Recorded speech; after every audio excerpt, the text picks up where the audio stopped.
Hello guys, welcome back to Techground Learning Hub. ఈ రోజటి మన వీడియోలో all 2 marks questions of universal human values అయితే మనం డిస్కస్ చేసుకోబోతున్నాం అనమాట. ఇంతకుముందు ప్రీవియస్ వీడియోస్లో అయితే మనం చాప్టర్ 1, 2, 3, 4, 5 అన్నీ ఎక్స్ప్లెయిన్ చేసుకున్నాం. అందులో ఇంపార్టెంట్గా ఎగ్జామ్కి ఏమొస్తాయి అండ్ డయాగ్రామ్స్ కూడా చెప్పాను. ఎగ్జామ్లో ఎలా రాస్తే మంచి మార్క్స్ వస్తాయో చెప్పాను, అన్నీ చెప్పాను. సో మీరు చాప్టర్ వైజ్ రావాలి అనుకుంటే ఆ చాప్టర్ వైజ్ రావచ్చు. లేకపోతే అన్నీ క్లబ్ చేసి ఒక వీడియో కూడా పెట్టాం. అది 4 hours వీడియో వచ్చింటుంది. మీరు అయ్యో 4 hours ఇలా ఆలోచించకండి. జస్ట్ ఒక్క 4 hours కనుక మీరు చదువుకోవడానికి లేకపోతే ఆ వీడియో చూడటానికి స్పెండ్ చేసినట్లయితే మీకు పక్కా 70+ ఆర్ఎల్స్ మీకు 70కే ఎగ్జామ్ పేపర్ అయితే 60+ ఖచ్చితంగా మీరు స్కోర్ చేయొచ్చు, just because of watching those videos. So పక్కా మిస్ అవ్వకండి. ఎవరైనా మిస్ అయితే ఖచ్చితంగా అది చూసి దాని తర్వాత 2 మార్క్స్ చదువుకోండి. ఫస్ట్ 2 మార్క్స్ చదవకండి. ఫస్ట్ 10 మార్క్స్ నుంచి రండి, దాని తర్వాత 2 మార్క్స్కి అయితే రండి. So let me go into the 2 marks నా. ఫస్ట్ ఇక్కడ 2 మార్క్స్ అయితే చాప్టర్ 1 నుంచి చాప్టర్ 5 వరకు ఏమేమి 2 మార్క్స్ ఉండే ఛాన్సెస్ ఉంటాయి ఇలాగ డివైడ్ చేసుకొని మనమైతే ఇచ్చాము. ఈ 2 మార్క్స్ క్వశ్చన్స్ కాన్సెప్ట్స్ అంతా మనకి 10 మార్క్స్ క్వశ్చన్స్లో టచ్ అయి ఉంటాయి. ఎవరైతే 10 మార్క్స్ క్వశ్చన్స్ చూసి 2 మార్క్స్కి వస్తున్నారో వాళ్ళందరికీ కాన్సెప్ట్స్ ఆల్రెడీ తెలిసిపోయి ఉంటాయి. సో ఫస్ట్ క్వశ్చన్ నుంచి స్టార్ట్ చేద్దాం. What do you mean by values or human values? Values or human values are guiding principles or standards of behavior that help individuals live in harmony with others and environment. They include qualities like honesty, compassion, respect, love, and responsibility. These values helps in understanding what's right and what's wrong. Values ante entandi first ఈ human values అనేవి ఒక standard principles అనమాట. ఈ principles అన్నీ ఒక human ఏ పాత్రలో నడిస్తే బాగుంటుంది అని గైడ్ చేస్తూ ఉంటాయన్నమాట. ఇవన్నీ కొన్ని క్వాలిటీస్ ఉంటాయి, దీనికి క్వాలిటీస్ ఉంటాయి. దేనికి? హ్యూమన్ వాల్యూస్కి ఏమేమి క్వాలిటీస్ ఉంటాయి? హానెస్టీ కానివ్వండి, కంపాషన్ కానివ్వండి, రెస్పెక్ట్ కానివ్వండి, లవ్ కానివ్వండి, రెస్పాన్సిబిలిటీ కానివ్వండి, ఇలాంటి వాల్యూస్ అన్నీ మన లైఫ్లో ఏది కరెక్ట్ ఏది రాంగ్ అని చెప్పేదాన్ని అన్నీ అర్థం చేసుకోవడానికి చాలా హెల్ప్ అవుతాయి అన్నమాట. ఫర్ ఎగ్జాంపుల్, కొంతమంది కైండ్నెస్ చూపిస్తూ ఉంటారు. అది కరెక్టా కాదా మనకు తెలియాలి అంటే మనము వాల్యూ ఎడ్యుకేషన్ గురించి తెలుసుకొని ఉండాలి. ఒకవేళ మన పైన కొంతమంది చాలా కోపంగా ఉంటారు, అది కరెక్టా కాదా అని తెలుసుకోవడానికి వాల్యూ ఎడ్యుకేషన్ చదువుకో ఉండాలి. అది హ్యూమన్ వాల్యూస్ కానివ్వండి దానికి మీనింగ్ అయితే ఇదన్నమాట. Next, explain the process of value education. Value education process. Value education is a life long process that begins from early life through family, schools, and society. It includes self-exploration, observation, learning by going, and reflection. It helps individuals understand, adopt, and practice universal values. అంటే ఏంటి process of value education ఏంటి అంటే, first value education ఎక్కడ start అయింది?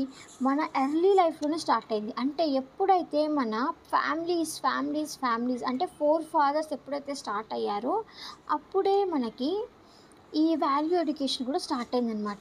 ఈ value education అనేది ఒక 10 years స్పాన్లో నేర్చుకునేసేది కాదు. ఇది ఒక లైఫ్ లాంగ్ ప్రాసెస్.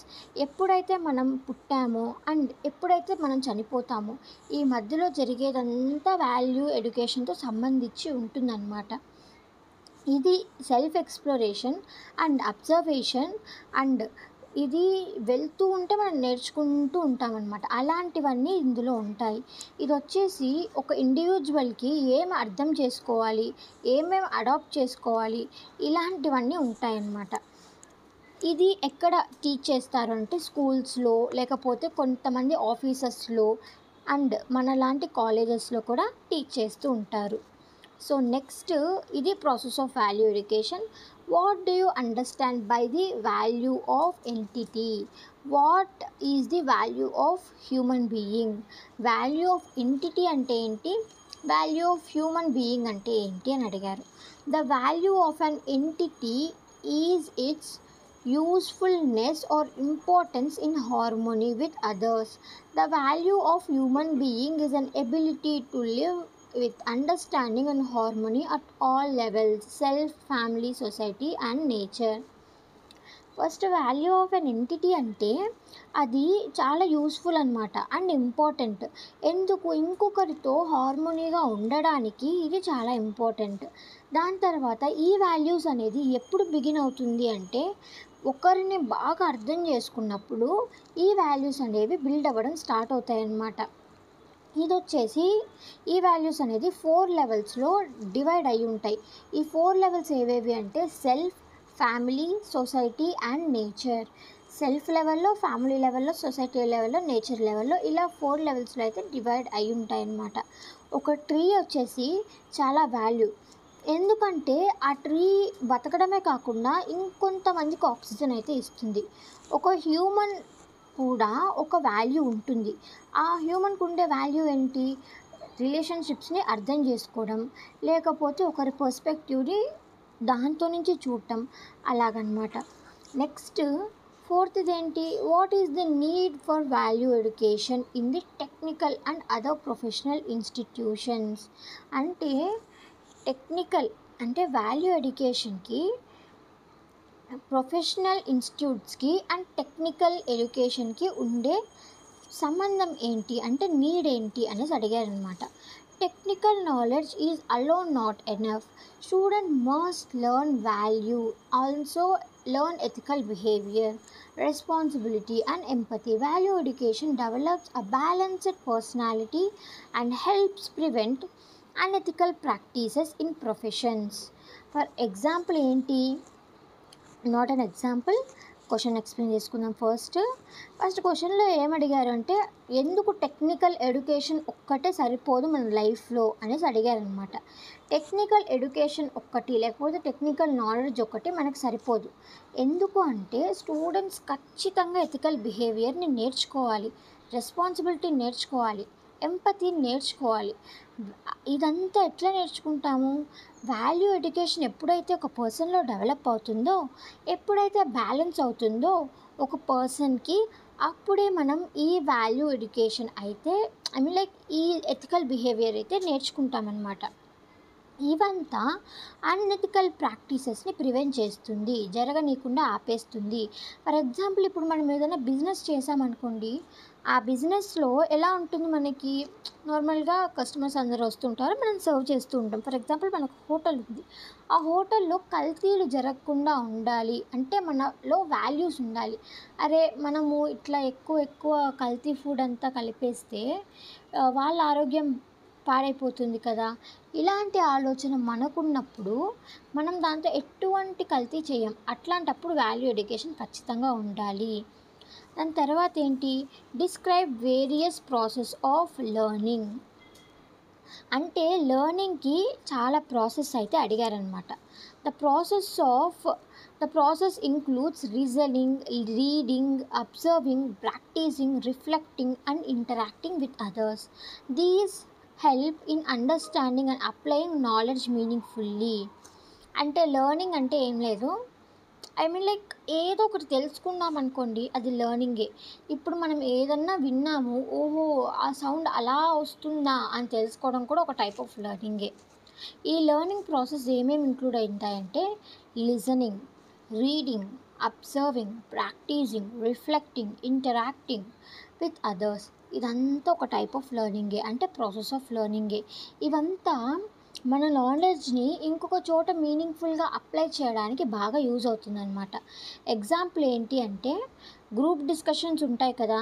ఈ గ్రూప్ డిస్కషన్స్ ఎందుకు పెడతారు స్టూడెంట్స్కి? ఒకరి ఐడియా ఇంకొకరికి షేర్ అవ్వాలనేసి గ్రూప్ డిస్కషన్స్ అయితే పెడతారనమాట. Next coming to the 6th question, discuss the types of education. Types of education అయితే డిస్కస్ చేయమన్నారు. There are 3 types of education. 3 types of education ఉంది. ఫస్ట్ ఇది ఫార్మల్, నెక్స్ట్ ఇది ఇన్ఫార్మల్, నెక్స్ట్ ఇది non formal. ఏంటంటే 3, repeat after me. Formal, informal, non formal. Formal అనేది మనం స్కూల్లో నేర్చుకుంటాం. ఇన్ఫార్మల్ ఎడ్యుకేషన్ అనేది మనం ఫ్యామిలీలో కానీ సొసైటీలో కానీ నేర్చుకుంటాం. నాన్ ఫార్మల్ ఎడ్యుకేషన్ అనేది ఒక కమ్యూనిటీలో ఉన్నప్పుడు బేస్డ్ ఆన్ ట్రైనింగ్ నేర్చుకుంటాం అన్నమాట. ఈ ప్రతి ఒక్కటి డెవలప్ చేసేటప్పుడు దాని వాల్యూస్ ఉంటాయి, దాని స్కిల్స్ ఉంటాయి అండ్ దాని నాలెడ్జ్ ఉంటాయి అన్నమాట. ఫర్ ఎగ్జాంపుల్, మనకి చిన్నప్పుడు మన అమ్మ నాన్న చాలా మారల్ స్టోరీస్ చెప్పి పెంచుంటారు. ఈ మారల్ స్టోరీస్ అంతా స్కూల్స్లో చెప్తారా? లేదు. వాళ్ళు ఓన్లీ బుకిష్ నాలెడ్జ్ మాత్రమే చెప్తారనమాట. Next question, how do values relate to our day to day living? Values ఎలాగా మన డైలీ లివింగ్కి రిలేట్ అవుతాయి అని అడిగారనమాట. Values guide daily discussions, shape behaviour and influence relationship. They help us live with respect, truth and responsibility and care for others. Values అనేటివి ప్రతిరోజు మనకి use అవుతూనే ఉంటాయి.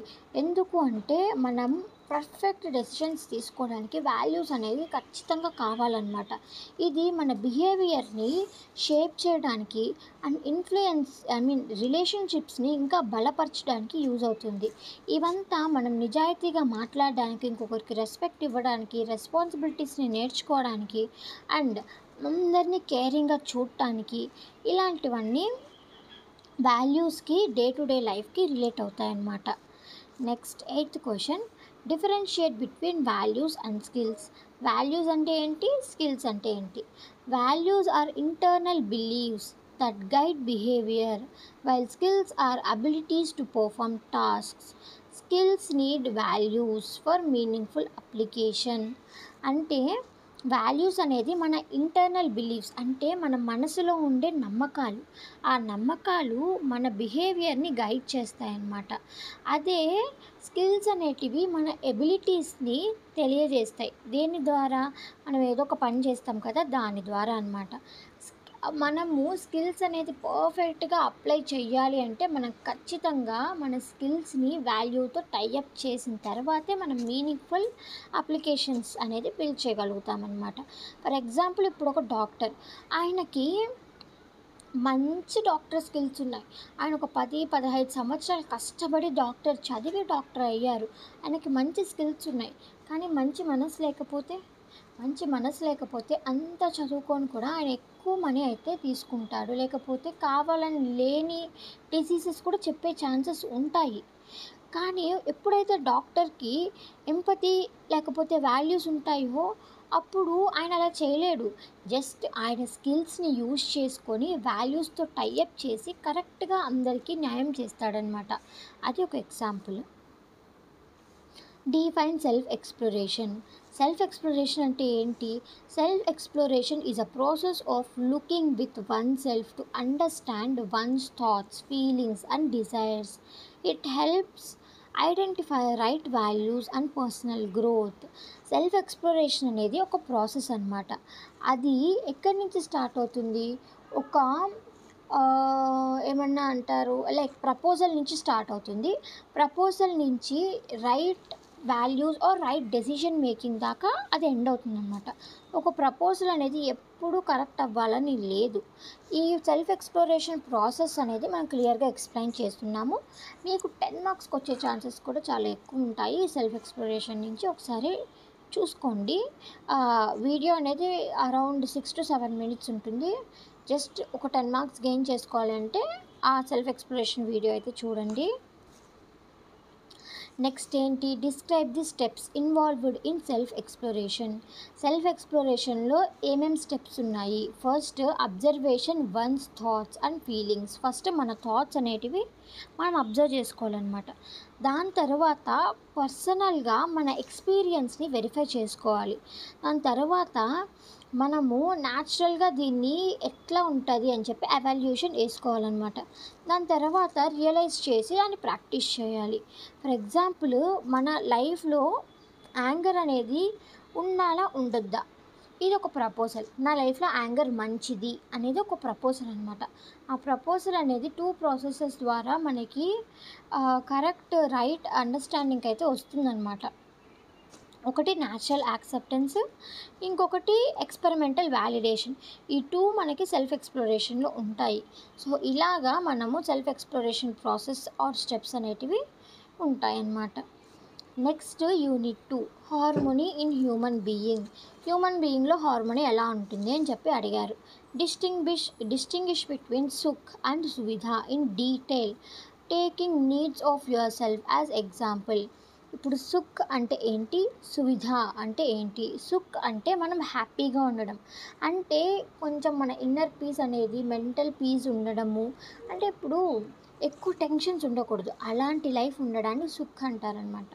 సువిధ అంటే ఫిజికల్ కంఫర్ట్స్ అనమాట, అంటే నాకు ఒక పెద్ద ఇల్లు ఉండాలి, లగ్జరియస్ కార్ ఉండాలి, ఇలాంటివి ఫిజికల్ నీడ్సే. లేకపోతే నాకు బేసిక్గా ఒక ఫుడ్, పడుకోవడానికి ఒక బెడ్ ఉంటే చాలు, ఇలాంటివి కూడా ఫిజికల్ నీడ్సే. ఇప్పుడు ఈ రెండింటి మధ్యలో డిఫరెన్సెస్ అడిగారు.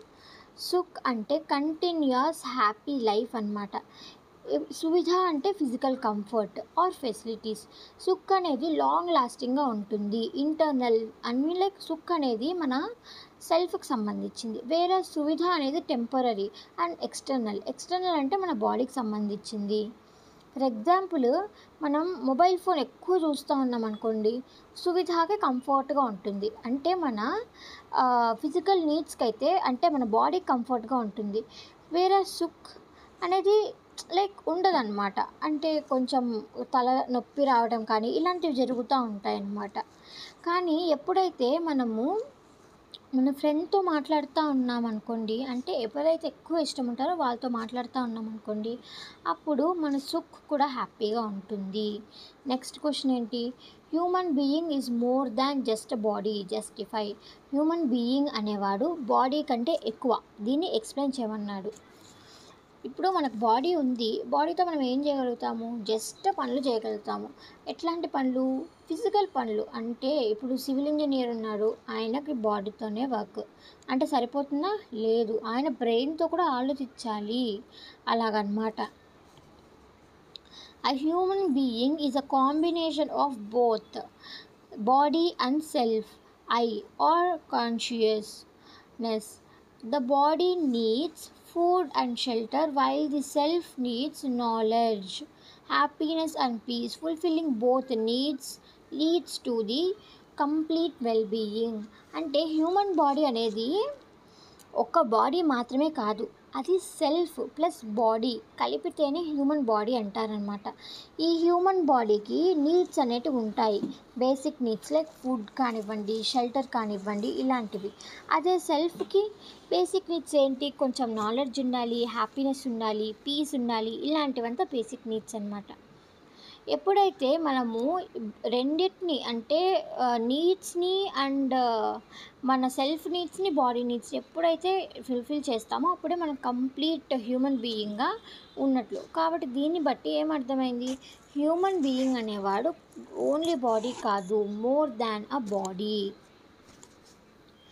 Elaborate the activities of self యాక్టివిటీస్ని ఎలాబొరేట్ చేయమన్నారు.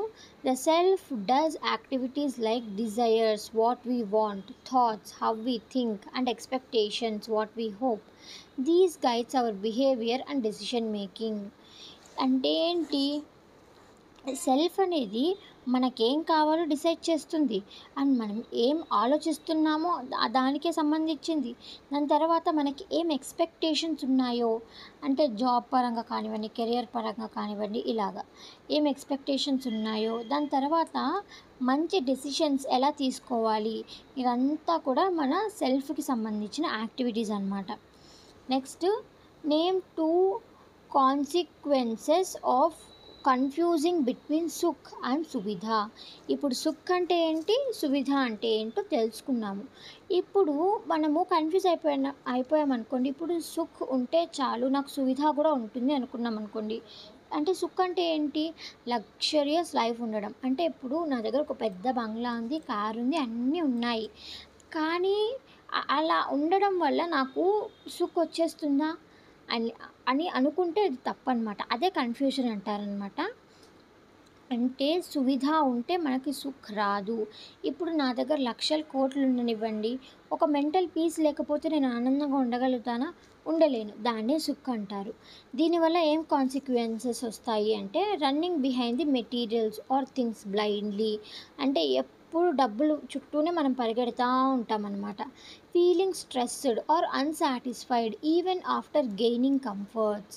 మనము స్ట్రెస్గా ఫీల్ అవుతాము, లేకపోతే బాధగా ఫీల్ అవుతాము. అన్ని కంఫర్ట్స్ వచ్చిన తర్వాత కూడా ఇలా ఫీల్ అవుతాం అనమాట మనము. ఇందాక నేను ఎగ్జాంపుల్ చెప్పాను కదా, సో అలాగే ఇట్లా ఇక్కడ ఎగ్జాంపుల్ కూడా ఉంది. నెక్స్ట్, డిఫైన్ సెన్సేషన్స్ అని అడిగారనమాట. Sensations are signals we receive from the body through sense organs like eyes, ears, skin etcetera. They help us experience out the outside world. Feeling cold by touching ice is the body sensation explain చేయమన్నారు. మనకు నార్మల్గా sense organs 5 ఉంటాయి తెలుసు, అన్నీ మన body పైనే ఉంటాయి, కనిపిస్తూ ఉంటాయి. Ears, eyes, skin, nose, tongue, ఈ 5 మనకు సెన్స్ ఆర్గాన్స్. దీని గురించి ఒక్కొక్క పాయింట్ రాసేసేయండి. దాని తర్వాత ఇది ఎలాగా అంటే కళ్ళతో చూడగలుగుతాము, నోస్తో స్మెల్ చూడగలుగుతాము, టంగ్తో ఏదైనా టేస్ట్ చేయగలుగుతాము, స్కిన్తో మనం దేనైనా ఫీల్ అవ్వగలుగుతాము, ఇయర్స్తో మనం దేనైనా వినగలుగుతాము. ఇలాగా మనకి సెన్సేషన్స్ అయితే హెల్ప్ అవుతాయి. దాని తర్వాత 6th క్వశ్చన్ ఏంటి, what do you mean by imagination? Imagination is the ability of self to create thoughts or images not present in current reality. It helps in the planning, dreaming or Fearing.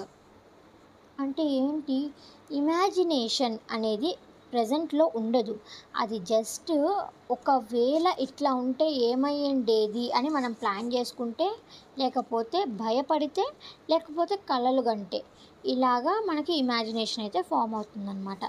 దాని తర్వాత question ఏంటి, define pre conditioning. Preconditioning means adopting beliefs and behaviors without questioning based on upbringing, media or society. It may block real understanding. Example, believing money brings happiness without self-check or preconditioning.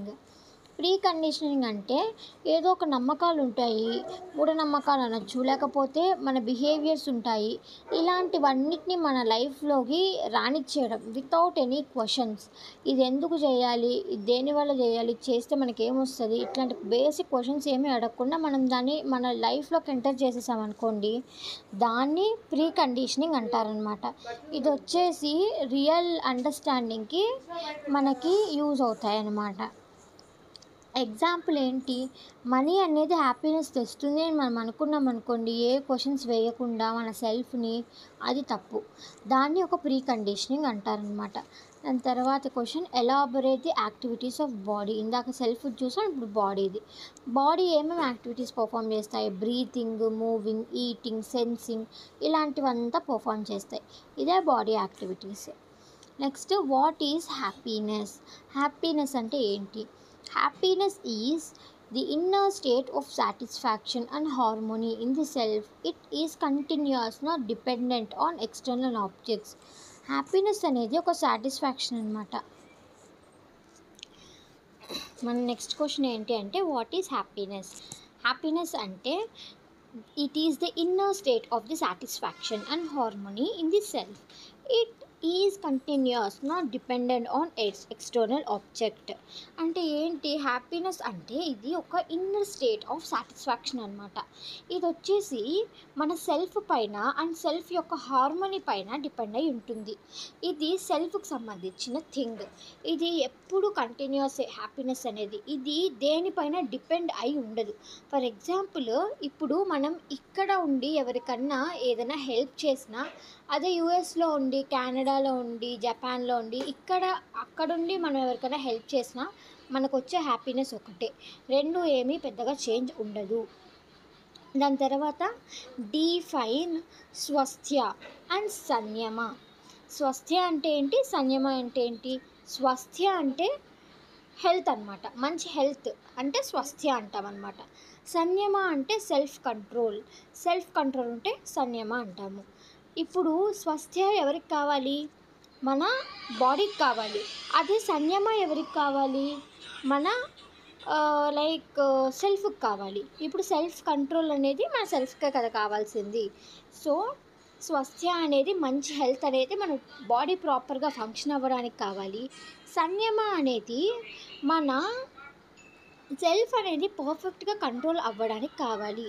పర్ఫెక్ట్గా time to time తినటం అనేది మన సంయమకు కావాలి, not స్వాస్థ్యకు కావాలి. ఇలా స్వాస్థ్య మన సంయమకు కావాలి. And ఇలా ఉంటేనే మనం స్వాస్థ్యాలా ఉండగలుగుతాం, అంటే ఆరోగ్యంగా ఉండగలుగుతాం అన్నమాట. ఇక్కడితో మన సెకండ్ చాప్టర్ అయిపోయింది. Next third chapter, harmony in the family and society. అంటే మన ఫ్యామిలీలో కానివ్వండి, సొసైటీలో కానివ్వండి, హార్మోనీ ఎలా ఉంటుంది అని చెప్పనమాట. ఫస్ట్ ఏమడిగారు, డిస్క్రైబ్ ది రెస్పెక్ట్. రెస్పెక్ట్ అంటే recognising the values of each person just because they are human beings.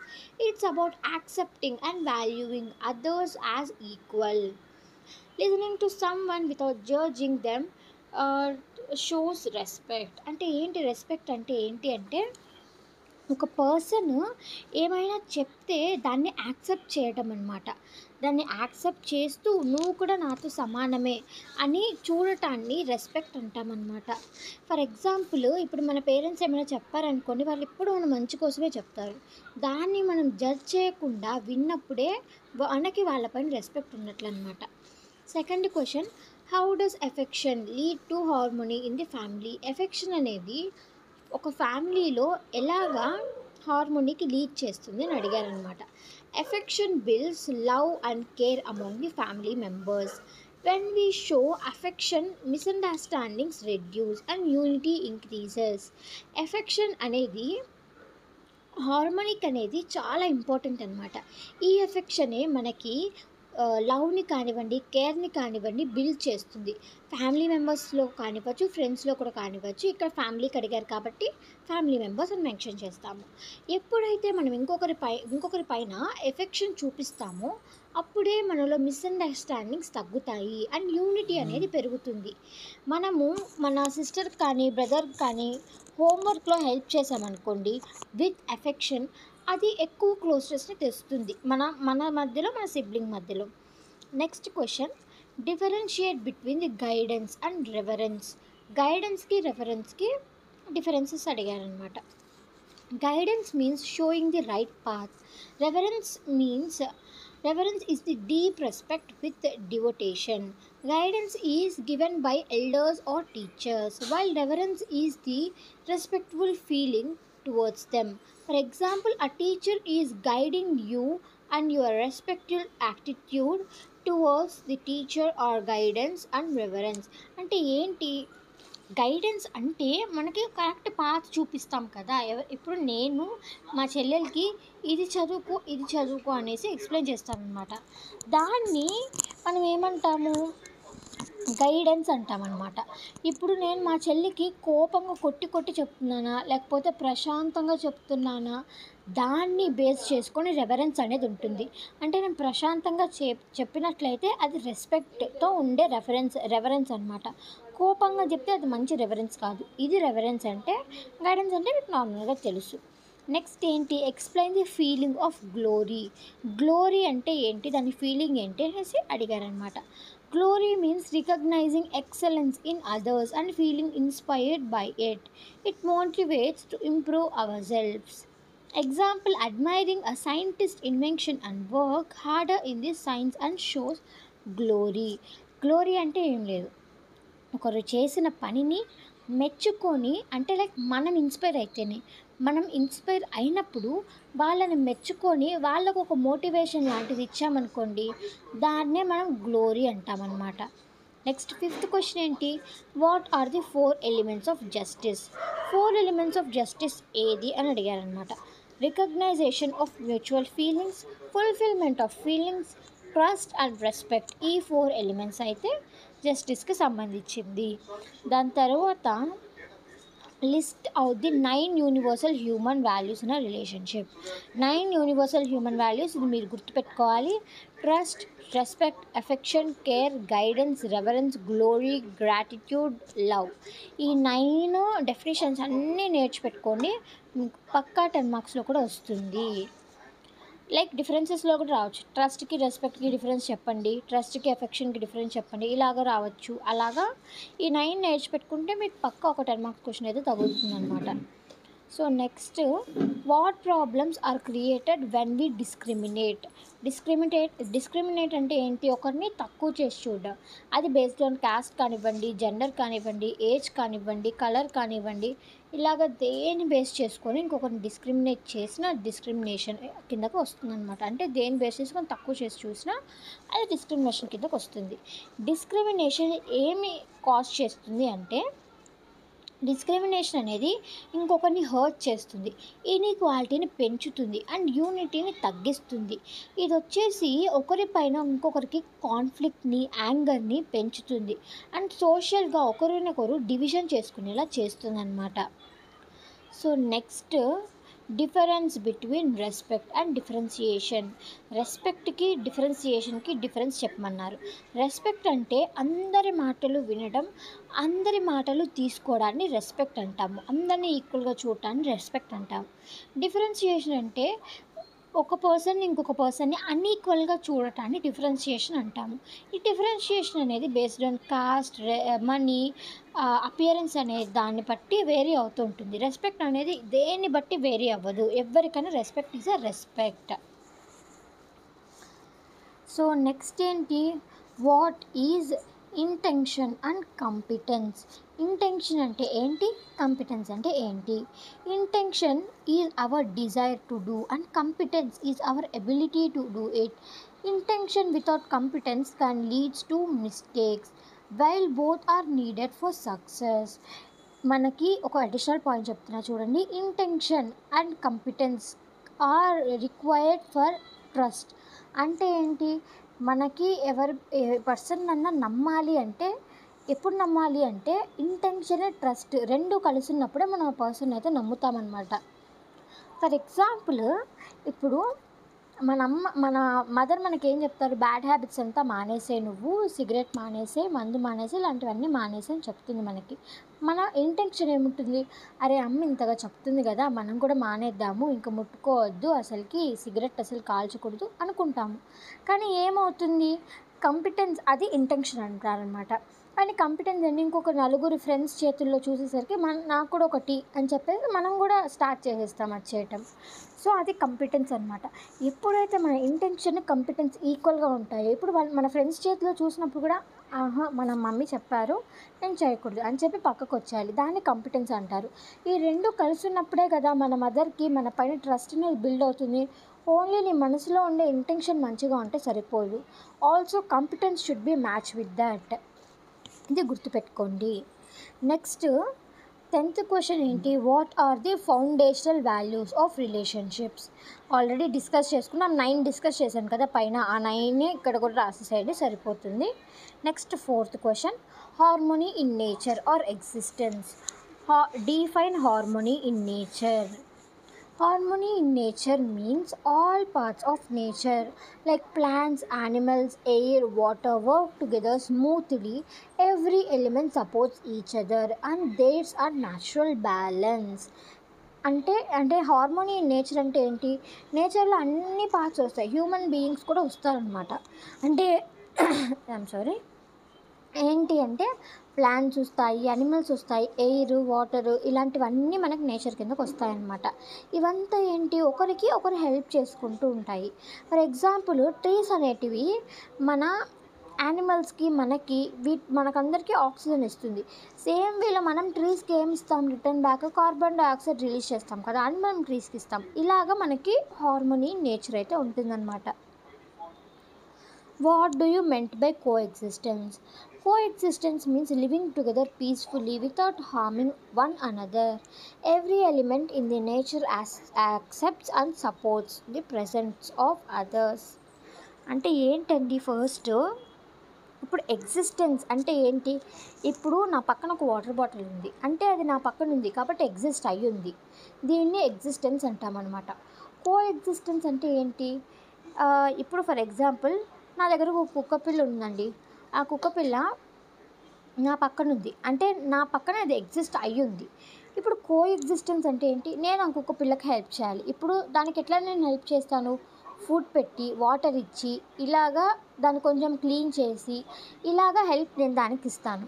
అది నాకేం హెల్ప్ చేస్తుంది, స్ట్రేంజర్స్ ఎవరైనా వస్తే నాకు ఇంటిమేట్ చేస్తుంది అండ్ కొన్ని డ్యామేజెస్ నుంచి అది నన్ను కాపాడుతుంది. ఇలాగ అది నాకు హెల్ప్ చేస్తుంది. దీన్ని కో ఎగ్జిస్టెన్స్ అంటారనమాట. అంటే ఎప్పుడు ఒకరినొకరు హెల్ప్ చేసుకుంటారో ఎగ్జిస్టెన్స్ ప్రతి చోట ఉంటుంది. ఎప్పుడైతే ఒకరికొకరు హెల్ప్ చేసుకుంటారో అప్పుడే కో ఎగ్జిస్టెన్స్ ఉంటుంది. Hope you understand the term co existence. Next క్వశ్చన్కి అయితే వెళ్దాము. As the seed trust the plant explain. అంటే ఏంటి the seed, this means the quality of the seed decides the plant growth. If the seed is good the plant will grow healthy. Example, a mango seed grows into a mango tree, not an apple tree, showing natural order and consistency. అంటే ఏంటి, as the seed touch the plant అంటే seed ఎలా ఉంటే plant అలా grow అవుతుంది అనమాట. Seed అనేది బాగాలేదు అనుకోండి ప్లాంట్ కూడా గ్రో అవ్వదు. అంటే పేరెంట్స్ ఎలా ఉంటారో పిల్లలు కూడా అలానే ఉంటారు అని చెప్తారు కదా, దానికి ఇది కూడా ఒక ఎగ్జాంపుల్ అనమాట. ఇప్పుడు మ్యాంగో ట్రీ వేస్తే మ్యాంగో ప్లాంటే వస్తుంది, అంటే మ్యాంగో సీడ్ నాటితే మ్యాంగో ట్రీనే వస్తుంది, యాపిల్ ట్రీ రాదు కదా. ఇది ఏంటి, కన్సిస్టెన్సీ అండ్ న్యాచురల్ ఆర్డర్ ఈ రెండు చెప్తుందన్నమాట. డిఫైన్ ఇన్నేటెన్స్. ఇన్నేటెన్స్ అంటే ఏంటి, this means natural characteristics that are present in every human being, it cannot be changed. ఈ ఇన్నేటెన్స్ అంటే ప్రతి ఒక్క హ్యూమన్ బీయింగ్లో ఒక్కటే ఉంటుంది. అందరికీ రెండు కళ్ళే ఉంటాయి, ఎవరికన్నా ఒక కళ్ళు ఉంటుందా, ఉండదు. అందరికీ రెండు చెవులే ఉంటాయి, ఎవరికి ఒక చెవు ఉండదు. ఇదంతా అసలు ఎవ్వరు చేంజ్ చేయలేరు. సన్ అనేది ఎండనే ఇవ్వగలుగుతుంది, వానని ఇవ్వగలుగుతుందా, ఇవ్వలేదు, అది మబ్బులు ఇస్తాయి. వాటర్ అనేది ఎత్తు నుంచి డౌన్కి అంటే అప్ టు డౌనే ఫ్లో అవుతుంది, down to up flow water అంటే అవ్వదు కదా. అలాగా అసలు ఎప్పటికీ చేంజ్ అవ్వకుండా ఉండేదాన్ని అంటే దాని క్యారెక్టర్స్ని చేంజ్ చేయకుండా ఉండేదాన్ని మనము ఇన్నేటెన్స్ అంటామన్నమాట. List any two natural characteristics of human order. The ability to think and imagine, the need for happiness and harmony. ఏమడిగారు ఇక్కడ, హ్యూమన్ ఆర్డర్లో ఉండే రెండు క్యారెక్టరిస్టిక్స్ ఎక్స్ప్లెయిన్ చేయమన్నారు. ఫస్ట్ క్యారెక్టరిస్టిక్ ఏంటి, మనం ఆలోచించడానికి అబిలిటీగా ఉన్నాం, అంటే మనం ఆలోచించే శక్తి ఉంది, అది ఒక క్యారెక్టర్. అండ్ మనకి హ్యాపీనెస్ ఎంత ముఖ్యమో హార్మోనీ కూడా అంతే ముఖ్యం, అది ఒక క్యారెక్టర్ అన్నమాట. దాని తర్వాత describe the importance of harmony in నేచర్లో మనకి హార్మోనీ అనేది ఉండాలి, దీన్ని అయితే మనకి ఎక్స్ప్లెయిన్ చేయమన్నారు. Harmony in nature helps in survival of all living beings. If there is no harmony there will be pollution, disasters and imbalance. అంటే హార్మోనీ అనేది చాలా ఇంపార్టెంట్ అనమాట. ఇప్పుడు చెట్లు మనకు ఎన్నో ఇస్తున్నాయి కదా, మనం కూడా రిటర్న్ చెట్లకు అన్ని ఇవ్వాలి. అంటే చెట్లను కట్ చేయకూడదు, ఇంకా వీలైతే చాలా చెట్లను పెంచాలి, ఇంకా చెట్లకు వాటర్ పోయాలి, ఇలాంటివన్నీ ఇస్తూ ఉండాలన్నమాట. అప్పుడు అది హార్మోనీ అంటారు. అలా కాకుండా చెట్లన్నిటిని కొట్టేసుకొని వెళ్తుంటే ఏమవుతుంది, పొల్యూషన్ పెరిగిపోతుంది, డిజాస్టర్స్ వచ్చేస్తాయి, మన నేచర్ అనేది ఇంబ్యాలెన్స్ అయిపోతుంది అనమాట. How plant and animal order are interlinked with each other. Plant order, animal order ఎట్లా ఇంటర్లింక్ అయి ఉంటాయి అనేసి అడిగారనమాట. సో ఫస్ట్ ప్లాంట్ ఆర్డర్ అనేది అనిమల్ ఆర్డర్కి ఏమిస్తుంది, ఫుడ్ ఇస్తుంది, అంటే ఫుడ్ ఇస్తుంది, దాని తర్వాత షెల్టర్ ఇస్తుంది, ఈ రెండు ఇస్తుంది. అనిమల్ ఆర్డర్ ఏమిస్తుంది, పాలినేషన్ జరగడానికి, ఫర్టిలైజేషన్ జరగడానికి, దాని తర్వాత ఫారెస్ట్ ఫైర్స్ నుంచి, డిఫారెస్టేషన్ నుంచి, ఇట్లాంటివంతటి నుంచి కాపాడుతుంది అనమాట అనిమల్ ఆర్డర్ ప్లాంట్ ఆర్డర్ని. ఇలాగా ఈ రెండు అయితే ఇంటర్లింక్ అయి ఉంటాయి అన్నమాట. Next, what do you understand by activity. అంటే యాక్టివిటీ అనే వర్డ్ ద్వారా మనము ఏమి అర్థం చేసుకోగలుగుతాము అనేసి అడిగారనమాట. Activity refers to the continuous work or function performed by each unit in nature. Activity అనేది కంటిన్యూస్గా వర్క్ అవుతూ ఉంటుంది కదా, ఆ వర్క్ అయ్యే పర్ఫార్మెన్స్ని మనం యాక్టివిటీ అంటామన్నమాట. ఫర్ ఎగ్జాంపుల్, సన్ మనకి రోజు హీట్ ఇస్తూనే ఉంటారు, అదే ఆయన daily activity. Next, write a short note on recyclability and self regulation in nature. It means everything in nature can be reused, like air, water, cycle. Self-regulation means nature can be balanced itself without any outside help. Dead leaves come decomposed and help plants grow again. అంటే ఏంటి అంటే recycle అంటే ఏంటి అంటే ప్రతి ఒక్క existence part అనేది ఈ భూమి పైన ఇంకొక దానిలాగా మారగలదు. అంటే ఇంకొక దానిలా మారగలదు అంటే ఇంకొకసారి యూజ్ చేసుకోగలుగుతాం అనమాట దాన్ని. ఫర్ ఎగ్జాంపుల్ అది మనకి రీసైకిలబిలిటీ అంటే. నెక్స్ట్ సెల్ఫ్ రెగ్యులేషన్ అంటే ఏంటి అంటే నేచర్ అనేది దానంతట అదే బ్యాలెన్స్ అయిపోతుందనమాట, ఎవ్వరి హెల్ప్ లేకుండా. ఫర్ ఎగ్జాంపుల్ ఇప్పుడు ఒక చెట్టు ఉంది, ఆకులన్నీ ఎండిపోయిన ఆకులన్నీ కింద పడిపోతాయి కదా, అవంతా మళ్ళీ ఆ చెట్టుకి హెల్ప్ చేస్తాయి, లైక్ ఎరువుల్లాగా ఇలాగా హెల్ప్ అవుతాయి అన్నమాట. నెక్స్ట్ 10th క్వశ్చన్ ఏంటి, how material and human order are interlinked. అంటే మెటీరియల్ ఆర్డర్ హ్యూమన్ ఆర్డర్కి ఏమిస్తుంది, హ్యూమన్ ఆర్డర్ మెటీరియల్ ఆర్డర్కి ఏమిస్తుంది. Human uses natural materials for food, shelter and living. Humans are also affected through nature like pollution or conservation. మనకి material order ఏమో మంచిగా మనకి air ఇస్తుంది, సన్లైట్ ఇస్తుంది, ఇలాంటివన్నీ ఇస్తుంది. మనం ఏం చేస్తాము, ఎఫెక్ట్ చేస్తాం, పొల్యూషన్ చేస్తాము, కన్జర్వేషన్ చేస్తాము, ఇలాంటివి మనం చేస్తామన్నమాట. నెక్స్ట్ ఇంప్లికేషన్స్ ఆఫ్ ది హోలిస్టిక్ అండర్స్టాండింగ్కి ఇంప్లికేషన్స్ అడిగారు. ఇది what is ethical human conduct. ఇవంతా నేను మీకు ఆల్రెడీ 10 మార్క్స్ క్వశ్చన్లో సేమ్ టాపిక్స్ ఉన్నాయి, వీడియో కూడా మనకి లెంతీ అయిపోతుంది. సో ఇదంతా మనకి 5th చాప్టర్ 10 మార్క్స్ చూసుకున్నట్లయితే నీట్గా అర్థమైపోతుంది. సో అది చూసుకోండి, 5th చాప్టర్ 10 మార్క్స్కి అయితే చూసుకోండి. ఎందుకంటే వీడియో లెంత్ అయిపోతుంది, ఇక్కడితో కట్ చేద్దాం. 4 చాప్టర్స్ 2 మార్క్స్ ఎక్స్ప్లెయిన్ చేశాను. ఈ 5th చాప్టర్లో ఎథికల్ హ్యూమన్ కండక్ట్ కానివ్వండి, తర్వాత ఎథిక్స్ కానివ్వండి, అంతా ఒకటే ఉంది. యూనివర్సల్ హ్యూమన్ ఆర్డర్ ఇవంతా నేను 5th చాప్టర్లో చాలా క్లియర్గా ఎక్స్ప్లెయిన్ చేస్తున్నాను కదా 10 మార్క్స్లో. సో అదే రెఫర్ చేసుకోండి ఒకసారి, సరిపోతుంది. మీకు కావాలి అంటే ఇదిగో చూసుకోండి, ఇదంతా నేను మీకు పీడిఎఫ్ డిస్క్రిప్షన్లో ఇస్తాను. ఈ పీడిఎఫ్ని కూడా మళ్ళీ మీరు ఒకసారి చూసుకోండి, అర్థమైపోతుంది. సో ఈ వీడియోకి అంతే గైస్. మీకు ఈ వీడియో కనుక నచ్చినట్లయితే, ఇన్ఫర్మేషన్ అనిపిస్తే లైక్ చేయండి, షేర్ చేయండి and also subscribe to Tegran learning hub. Important క్వశ్చన్స్తో మళ్ళీ మీ ముందుకు వస్తాను. Until then bye bye, take care.